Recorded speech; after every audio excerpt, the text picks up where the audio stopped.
बिस्मिल्लाहिर्रहमानिर्रहीम। अस्सलाम वालेकुम नाज़रीन, आप यूट्यूब चैनल देख रहे हैं। मैं इमरान ख़ान हूँ। एक बड़ा अनफॉर्चुनेट दिन है। यहाँ पे रात के लेट नाइट मैं ये वीडियो रिकॉर्ड कर रहा हूँ। तफसीलात मैं आपके सामने रखता हूँ।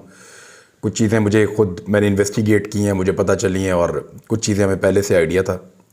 अरशद शरीफ शहीद भाई की जब मैयत पाकिस्तान आई थी तो मैं उन लोगों में से था जिन्होंने अरशद शरीफ भाई को देखा था जब वो बॉक्स खोला गया था।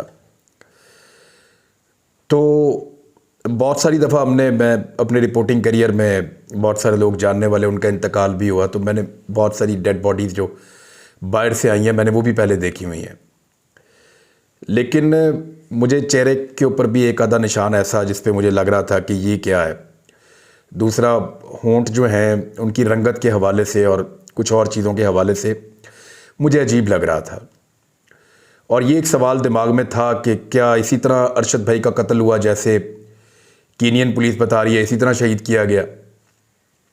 बहुत सारे सवालों के साथ हमने पोस्टमार्टम के लिए दोबारा दरख्वास्त दी। उनकी फैमिली से इजाज़त लेकर पोस्टमार्टम दोबारा पिम्स में किया गया।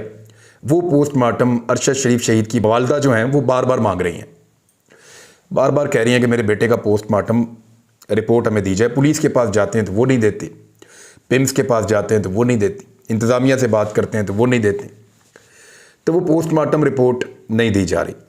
अरशद शरीफ शहीद भाई की जब तदफीन की गई, फैसल मस्जिद में उनकी नमाज जनाजा हुई, उससे एक दिन पहले उनकी पोस्टमार्टम उनका हुआ था पिम्स हॉस्पिटल में। और आपको पता है कि पोस्टमार्टम जब होता है तो डॉक्टर फौरी तौर पे रिपोर्ट बना देते हैं। और ये इतना हसास केस था कि हर तरह की एजेंसीज़ वहाँ पे हॉस्पिटल में मौजूद थी, हर तरह के लोग वहाँ पे मौजूद थे। इवन अरशद भाई के घर के ऊपर भी मुख्तलिफ एजेंसीज़ के लोग मौजूद थे, लगातार मौजूद रहे। नमाज जनाजा के वक्त भी वहाँ पे लोग मौजूद थे और तदफीन के वक्त भी लोग वहाँ पे मौजूद थे, क्योंकि एक बड़ा हाई प्रोफाइल केस है पाकिस्तान के अंदर जो हुआ है। कीनिया से एक सहाफ़ी शहीद होकर पाकिस्तान पहुँचे हैं और उसका इल्ज़ाम जो है वो पाकिस्तान के ताकतवर हलकों के ऊपर लग रहा है। और पाकिस्तान की हुकूमत के साथ उनकी एक मुखालफत थी, फिर उनका ऐसे कत्ल हो जाना, पाकिस्तान में आना, तो एजेंसीज एक एक चीज़ को रिपोर्ट कर रही थी और देख रही थी। तो वो जो पोस्टमार्टम हुआ पाकिस्तान में, ये बिल्कुल मुमकिन नहीं था कि उस पोस्टमार्टम के बारे में एजेंसियों को इतला ना मिलती कि इस पोस्टमार्टम में क्या है। यानी मेरे पास कुछ लोग आए, उन्होंने आकर मुझे बताया कि बहुत करीब से अरशद शरीफ शहीद भाई को हिट किया गया है। यानी जैसे कीनियन पुलिस बता रही है कि गोली चली है दूर से, ऐसे गोली नहीं चली। ये अंधी गोली नहीं थी, ये बाकायदा उनको गोली मारी गई है। लेकिन पोस्टमार्टम रिपोर्ट प्रैक्टिकली आने से पहले मैं इसके ऊपर बिलीव नहीं करना चाहता। और बहुत सारे सवालात थे।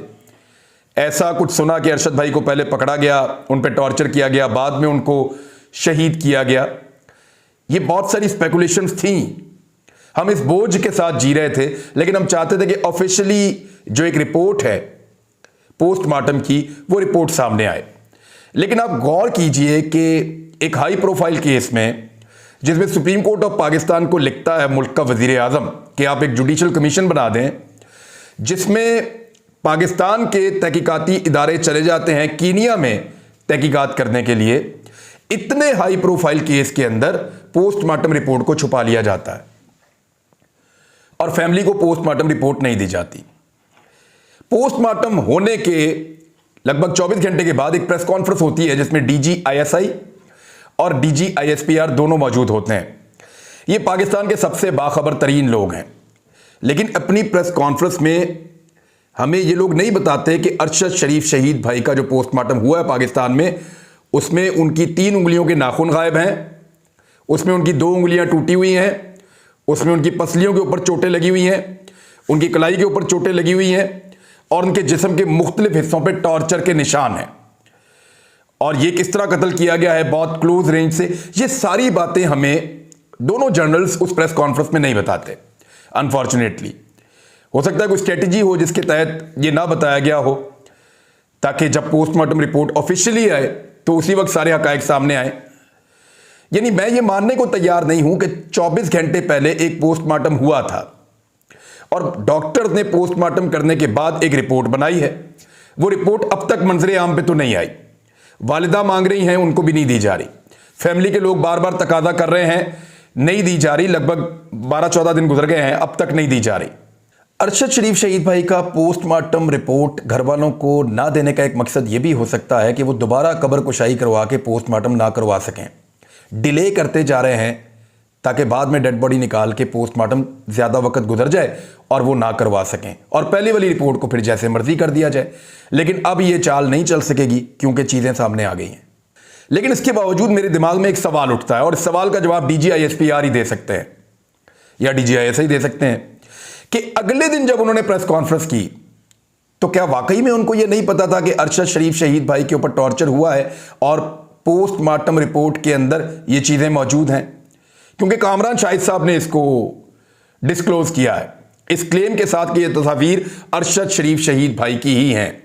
देखिए, मैं जितना ये नैरेटिव बिल्ड कर रहा हूं, जो सारी चीज़ें आपके सामने रख रहा हूं, ये चीज़ें बहुत दफ़ा बहुत सारे लोगों ने हम तक पहुंचाने की कोशिश की हैं, लेकिन हम इन चीज़ों के ऊपर यकीन नहीं कर रहे थे।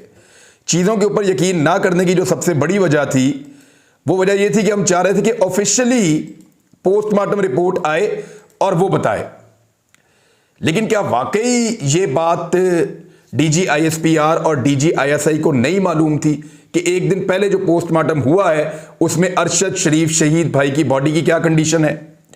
क्योंकि वो कीनियन पुलिस वाली जो स्टोरी थी उस प्रेस कॉन्फ्रेंस में उस पे इन्हिसार कर रहे थे।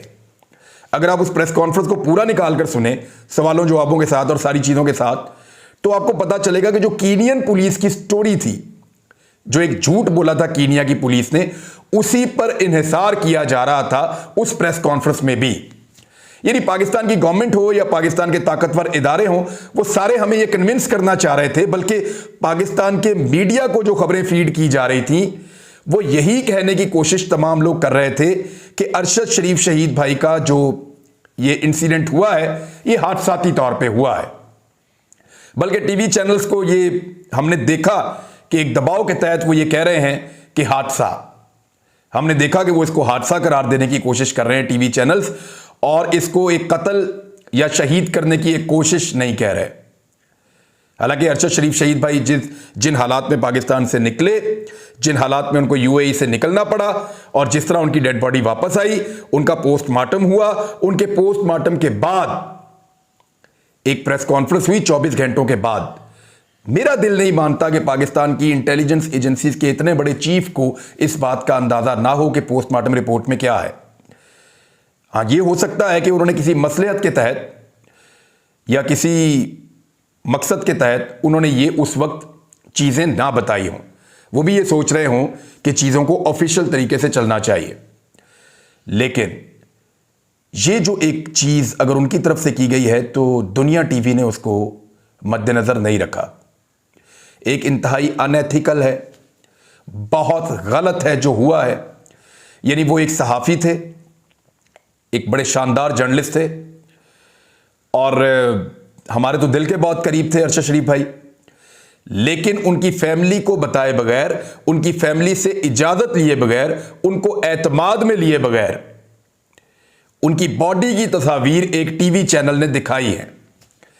आप यहां से अंदाजा करें कितने दबाव में होगा वो टीवी चैनल। मेरी इंफॉर्मेशन के मुताबिक एक हुकूमती शख्सियत के पास ये पोस्टमार्टम रिपोर्ट पहुंच गई। उस हुकूमती शख्सियत ने पहले भी ये कहा है कि अरशद शरीफ शहीद जो हैं उनका वाकया एक हादसा नहीं था। राणा सनाउल्लाह साहब भी ये कह चुके हैं कि ये वाकया एक हादसा नहीं था, और अरशद शरीफ शहीद की टारगेट किलिंग की गई है कीनिया में। ये राणा सनाउल्लाह साहब भी कह चुके हैं। एक हुकूमती शख्सियत के पास ये तस्वीर और रिपोर्ट्स आती हैं, वो हुकूमती शख्सियत सबूतों को अपने पास रखने के बाद मुबैना तौर पे एक टीवी चैनल के मालिक को फराहम करते हैं। उसके बाद वो एक दो सहाफ़ियों तक जाती है, और फिर उस टीवी चैनल के ऊपर, एक टीवी चैनल के ऊपर कामरान शाहिद साहब इसको उनकी फैमिली से पूछे बगैर, उनको एतमाद में लिए बगैर इन तस्वीर को भी दिखा देते हैं, और इसके ऊपर एक डिटेल के अंदर प्रोग्राम भी कर देते हैं। अब मैंने जो बाद में इंफॉर्मेशन ली है वो ये है कि उनके बच्चों को बाकायदा ये ऑनलाइन देखकर पता चला कि उनके वालिद को तशद्दुद करने के बाद कत्ल किया गया है। वो शदीद सदमे में हैं। उनकी जो अहलियाँ हैं उनको भी इसी प्रोग्राम के ज़रिए से पता चला, वो लोग भी बहुत सदमे में हैं। उनकी वालिदा माजिदा जो हैं वो सो गई थी उस वक्त तक, लेकिन अब उनको भी ये पता चल जाएगा, तो पहले उनकी फैमिली को बताना ज़रूरी था। ये पोस्टमार्टम रिपोर्ट जो उनकी वालिदा कई दिनों से मांग रही हैं, वो पोस्टमार्टम रिपोर्ट बजाय उनकी वालिदा को देने के वो फराहम की गई है एक चैनल को, और वहाँ पे वो चलवाई गई है। This is very unfortunate. ये अनएथिकल है, ये गैर कानूनी है और ये गलत है। अरशद शरीफ शहीद की जो फैमिली है वो इसके ऊपर कानूनी कार्रवाई का हक भी रखते हैं। लेकिन देखते हैं अभी क्या होता है, क्योंकि ये एक बहुत बड़ा खेल है, और ये खेल इस वक्त क्यों खेला गया है, इसके पीछे उस वक्त से मैं जाने की कोशिश कर रहा हूं। मैं अभी आपको कुछ और हकायक भी बताता हूं। जो कामरान शाहिद साहब ने क्लेम किया है और जो चीज़ें उन्होंने दिखाई हैं, वो तो मैं दिखा भी नहीं रहा, इस वीलॉग में भी आपको नहीं दिखाऊंगा मैं। उसमें कि उनके 3 नाखून उंगलियों के उतारे गए, 2 उंगलियां उनकी टूटी हुई थी अरशद भाई की, उनकी पसलियां तोड़ी गई थी, उनके चेहरे पे भी एक निशान था, वो मैंने खुद देखा है, और उनकी पसलियों के ऊपर भी और कलाई के ऊपर भी तशद्दुद का निशान था। ये बड़ा संगीन नौयत का टॉर्चर था जो अरशद शरीफ शहीद भाई पे किया गया है। अब ये किसने किया है, किसको दिखाया गया है और किस मकसद के लिए किया गया है, इस नौयत का कत्ल कोई बहुत पर्सनल लेवल पे किसी को गुस्सा हो तो वो करता है। ये नॉर्मल चीज़ नहीं है, इसको आप सब लोग समझिए कि ये नॉर्मल चीज़ नहीं है। अब इस मौके पर ये चीज़ें क्यों बाहर निकाली गई, तो मैं आपको एक चीज़ बताता हूं।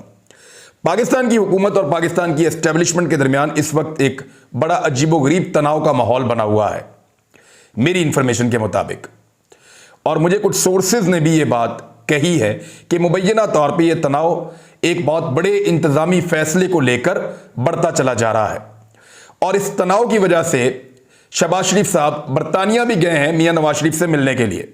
यानी वो कह रहे हैं कि मैं खाना खाना था दोपहर का, फैमिली की गपशप होनी थी, तो फैमिली की गपशप होनी है, खाना खाना दोपहर का।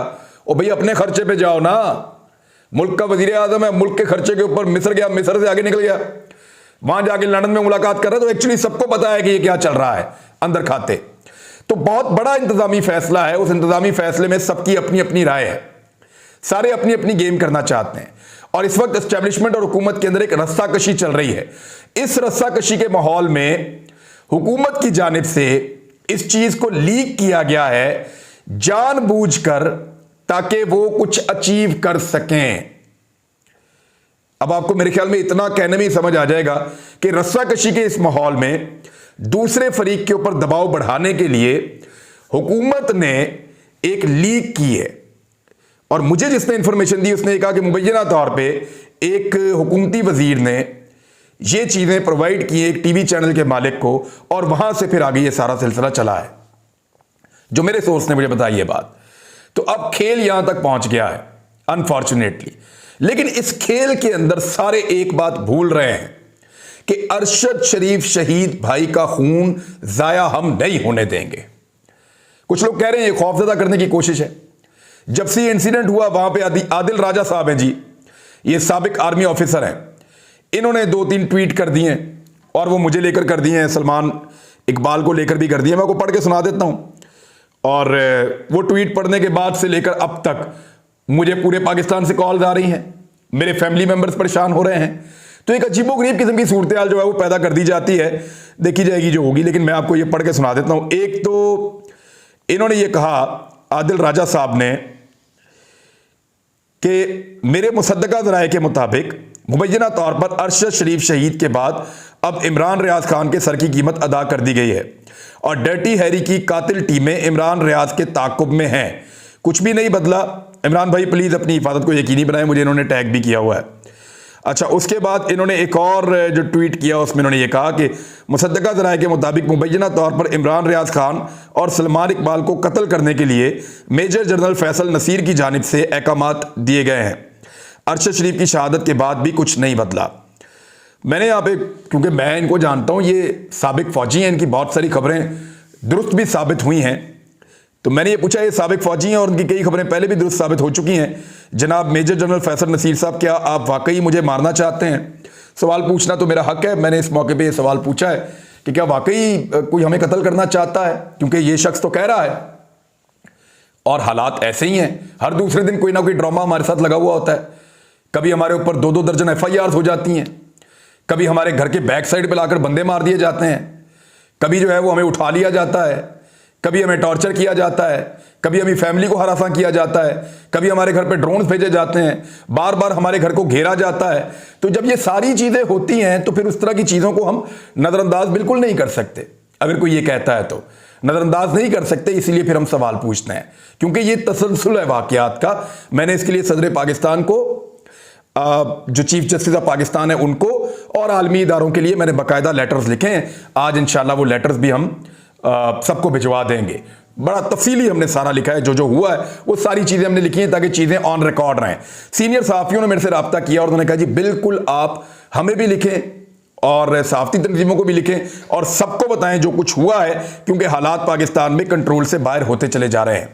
बहुत बड़े बड़े सवालात पैदा हो गए हैं इस टॉर्चर वाली न्यूज़ के बाद, और इसके बाद खौफ फैलाने की कोशिश की जाएगी। मेरे ख्याल में डरने की ज़रूरत नहीं है। मेरे ख्याल में खौफ के बुत तोड़ने चाहिए। जिसका जो काम है वो अपना काम करे। मेरा काम है बोलना, बात करना, खबर आप तक पहुंचाना, और जो राय आमा है उसको हमवार करना, जो ठीक बात है उसकी तायीद करना।